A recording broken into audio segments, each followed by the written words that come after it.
Black's brilliant idea is rook to h8, now attacking the knight and threatening a checkmate in just one move. If white tries to save the position by taking this pawn, preventing the checkmate, now after the rook takes the knight and the king goes up, black has the brilliant shot rook to a1, sacrificing the rook completely.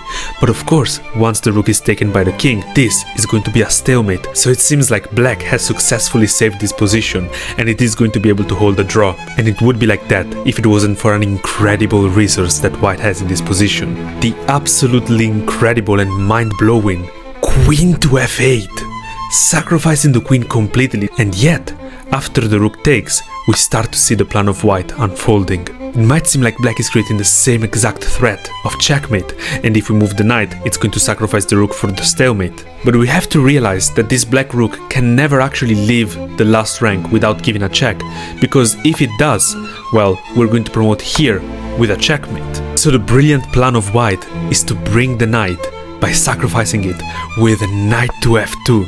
And of course, the knight cannot be taken, but the rook can of course try to create again the checkmate threat. We can still block it with knight to h3, sacrificing the knight again. So black has to become creative with rook to g8. And now, after the knight moves to f4, it can pin it with rook to f8. And now of course, if the knight moves, this is actually going to be a checkmate and black would win.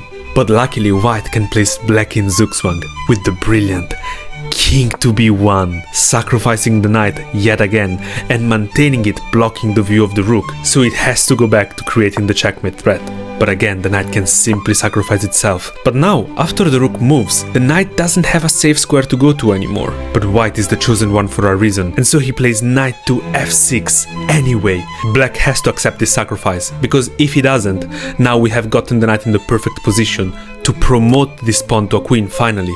And after the rook takes, we can give this check, and the only move for black is to take the knight, allowing us to bring this other pawn to the promotion square and win like this. It's important to remember that the black rook can never leave the last rank, and white has all of the time to start moving this pawn. So the next phase of the plan is to start bringing the king, and black can only move the black pawn, but eventually the white king is going to be able to pick it up. And now black is yet again forced to move this rook. None of the other pieces can move, meaning that it has to shuffle back and forth between these two squares, while the king goes to the next plan of picking up this pawn. It continues to march down this path, now advancing the pawn, finally bringing the king all the way to the perfect position to now sacrifice a pawn to give black the option to make more moves. Now after the rook moves, we're going to come to attack it, and now we can finally get it off the board. White can get another queen and very easily win this game.